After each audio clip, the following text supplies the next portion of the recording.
সরকারি চাকরিতে বিভিন্ন ধরনের অসন্তোষ নিরসনের পদক্ষেপ হিসেবে কমিশন গঠনের সিদ্ধান্ত নিয়েছে অন্তর্বর্তী সরকার।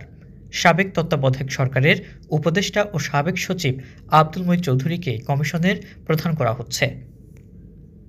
সোমবার ১৬ সেপ্টেম্বর অন্তর্বর্তী সরকারের আইন, বিচার ও সংসদ বিষয়ক উপদেষ্টা অধ্যাপক আসিফ নজরুল এ তথ্য জানান।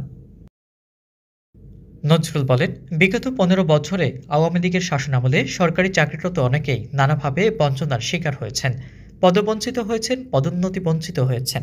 এর বাইরে সরকারি চাকরি কেন্দ্রিক নানা দাবি আছে।